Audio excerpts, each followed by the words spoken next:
Burhan dari KBA News TV. Alhamdulillah hari ini berkesempatan bertemu dengan politikus legend Indonesia yang dulu sangat-sangat mewarnai perpolitikan Indonesia. Dan saya ketika masih zaman kuliah udah mengenal siapa Mudrik Sangidu. Dan alhamdulillah hari ini saya bertemu langsung dengan Pak Mudrik. Ya, dulu kita kenal sebagai tokoh mega bintang dan tokoh senior P3 dan legenda politikus Indonesia pada masanya. Dan sampai sekarang Pak Mudrik masih mengikuti perkembangan dan masih melihat ragam tokoh yang muncul belakangan ini. Dan pemirsa, kurang dari 1 tahun dari sekarang kita akan mengikuti pemilihan presiden 2024 pada bulan Februari tanggal 14. Dan insya Allah tidak akan mengalami pengunduran. Dan malam ini kita bincang-bincang dengan tokoh senior, ya, Pak Mudrik Sangidu. Selamat malam Pak Mudrik. Selamat malam, assalamualaikum. Waalaikumsalam. Sehat sekali Pak Mudrik. Alhamdulillah. Ya. Dan bulan depan 80 tahun. Insya Allah Oktober. Oktober ya, 80 tahun. Wah, sprechen Deutsch. Ikan nih. Baik, luar biasa. Pak Mudrik bisa berapa bahasa? 6 bahasa. Jawa Buku, Jawa Madiun, Jawa Halus, bahasa Indonesia, Inggris sedikit, Jerman sedikit. Wow, Masya Allah, luar biasa. Tapi pikirannya Pak Mudrik, saya salut ya, umur 8 tahun itu dengan pemikiran masih segar, suara masih lantang. Ibarat kata kalau mau diajak untuk menjadi singa podium pun masih tetap oke nih ya. Insya Allah. Ya. Pak Mudrik, dari tokoh yang muncul sekarang ini kita kan ada Prabowo, Ganjar, dan Anies Baswedan. Saya dengar tahun lalu Pak Mudrik bertemu dengan Anies Baswedan juga, gitu ya. Bukan tahun lalu, kemarin. Bulan apa tuh? November. Ya. Dan masih segar lah ya dalam ingatan kita pertemuan itu. Tapi yang saya mau tanyakan kepada Pak Mudrik yang pertama kali, ya. Bagaimana sosok Anies Baswedan di mata Pak Mudrik Sangidu? Ya, secara kebetulan keluarga beliau sama ayah saya juga dekat. Yang kita tahu kakeknya juga seorang pejuang sejati, pahlawan nasional, ya. Dan saya melihat Anies itu orangnya cerdas, tawadhu, rendah hati, ya. Kemudian lurus, ya. Jadi saya pikir itu ya. Jadi kalau selama dia tuh memimpin Jakarta, kan rakyat Jakarta pada senang semua ya. Ya. Ya ada yang tidak senang ada, gitu, ya. Tapi bagian sana itu. Ya. Jadi kalau ke depan itu dia dicalonkan oleh 3 partai untuk capres, saya kira tepat. Mau ada satu perubahan. Baik. Saya melihat orang itu amarah, jujur, ada adil yang penting itu. Satu, istiqomah, dan kemudian juga tawadhu, rendah hati. Dan apa yang dia lakukan waktu di Jakarta itu, apa yang disampaikan, menjanjikan kepada waktu waktu kampanye calon gubernur kan dilakukan betul. Ini yang jadi jujur, adil, cerdas. Gitu. Dan bukannya orang di sini dunia internasional pun mengakui dia. Ya, baik. Artinya pada waktu dia wawancara dengan di mana-mana, di Amerika, di mana-mana, pendidikannya ada, santun, tawadhu. Ya, kalau jadi calon tokoh ya pas-pas saja ya. Pak Mudrik ini boleh dibilang tokoh berapa zaman ya? Zaman Belanda 66, tokoh 66, kemudian tokoh kita negara kan. Kalau dilihat, Pak Mudrik kan sudah melihat berbagai tokoh nasional kita yang kemudian menjadi pemimpin. Pak SBY, Jokowi, sebelumnya Pak Harto, Pak Habibie, Gus Dur dan sebagainya. Kita lihat pada Anies Baswedan. Anies Baswedan sebagai sosok calon pemimpin kira-kira memiliki kompetensi tidak untuk memimpin 275 juta rakyat Indonesia? Ya insya Allah, karena kan itu juga tidak terlepas dari juga otaknya. Nah, yang jelas sementara ini beliaunya itu di mana-mana kan sambutannya kan luar biasa. Ini ya secara kasat mata kan orang bisa bayangkan.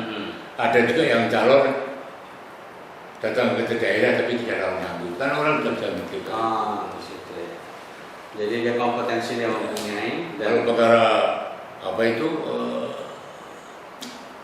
apa ya? Apa yang namanya itu sekian persen dan itu survei. Ya survei itu ya itu tergantung ya. Siapa yang survei? Nah, itu survei ya bala-bala banyak yang bayaran ada. Anies kasih 2%. Ya enggak apa-apa. Ya memang kalau kita lihat bahwa Anies itu selalu di nomor 3 di dalam survei. Tetapi di dalam setiap kunjungan, kalau dibandingkan dengan tokoh-tokoh nasional lain yang melakukan kunjungan, Anies Baswedan selalu disambut meledak, membludak di Medan, di mana lagi, di Kalimantan, di Aceh, kemudian di Sumatera Barat, dan kemudian di Lampung dan di Jawa Barat ya. Dan survei itu sepertinya tidak mencerminkan realitas yang terjadi di beludaknya itu. Apa komen dari Pak Mudrik? Survei kalah nomor 3, tetapi realitas di lapangannya tinggi. Kalau saya ya kalau ngomong survei abal-abal itu ngapain diperhatikan? Iya. Lalu seperti ada apa ini? Seperti juga di umpamanya di medsos ada berita yang dia apa hapus saja. Nggak ngapain kita nge-share itu? Capek.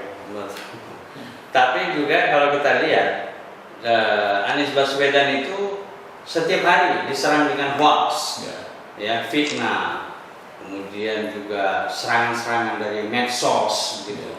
Itu Pak Mudrik mengikuti, tahu itu ya.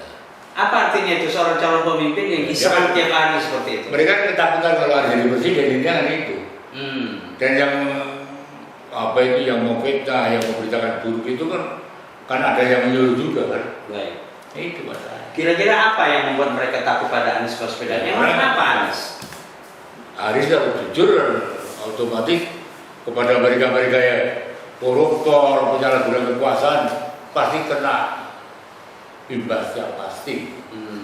Contoh reklamasi Jakarta saja. Baik. Tetap berani nolak. Baik ya.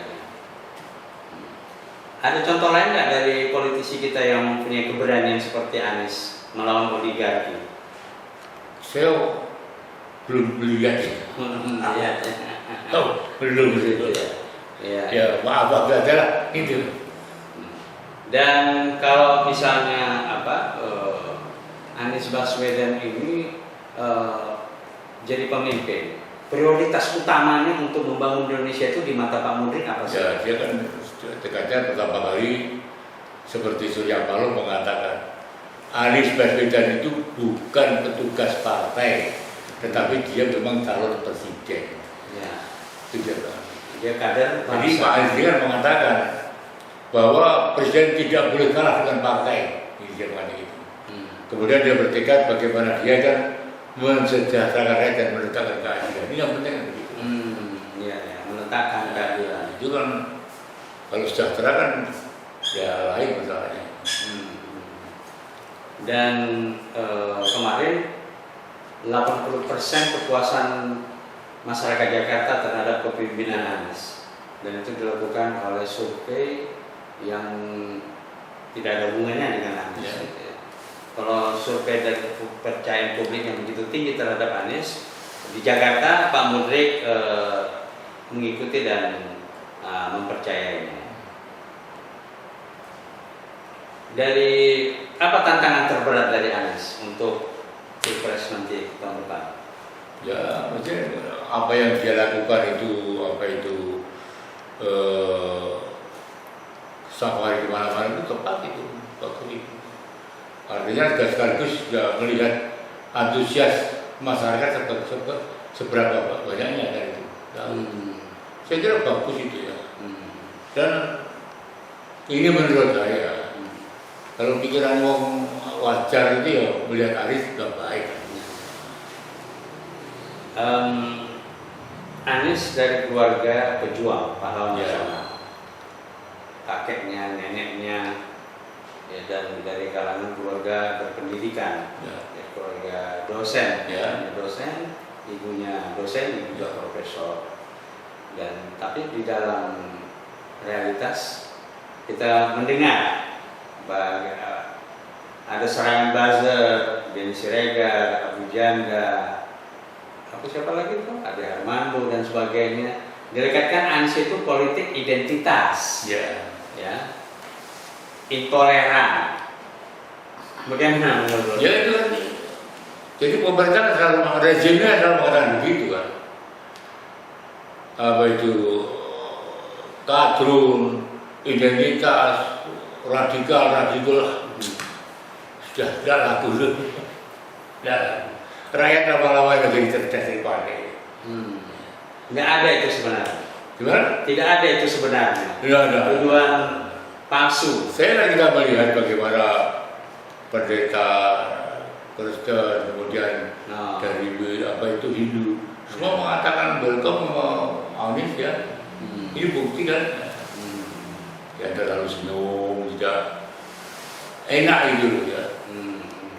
Kita melihat juga enak itu, relax, santun, tidak usah keluar masuk gorong-gorong nggak perlu. Ya. Jadi jauh dari pencitraan. Ya. Dunia mengakui mas. Ya. Dia diwawancara kelihatan sekali intelektualitas saya kelihatan sekali. Itu. Jadi Pak Mudrik sebagai politisi senior melihat bahwa memang Anies sudah wiswayahe, untuk tampil memimpin Indonesia secara nasional maupun global, gitu ya.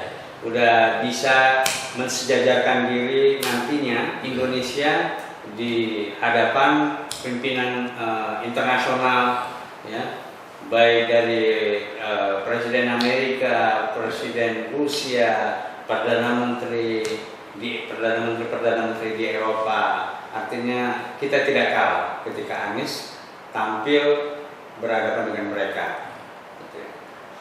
Sampai dikatakan kan Anies juga disamakan dengan Putin.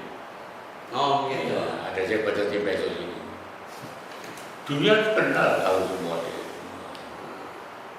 Benar dari sejak mahasiswa kan kita melihat autobiografinya itu dari mahasiswa kan kelihatan sekali. Boleh tahu kali pertama Pak Mudrik tahu Anies itu kapan ya? Saya pertama kali ketemu itu waktu apel akbar umat Islam tahun 17 mas. Tahun 2017. Ya menjelang dia pilkada ya. Jadi ada undangan dari Habib Rizik. Itu katanya juara misalnya di jalan hujan itu ketemu beliau. Saya sapa, assalamualaikum Mas Ani. Dia buka kacamata. Siapa Anda? Oh, Masya Allah Pak Putri. Tidak ada fotonya. Gitu ya. Ya, jadi memang sebetulnya beliau itu mau silaturahmi di sini lama. Nggak jadi nanti sini itu. Bulan November ya.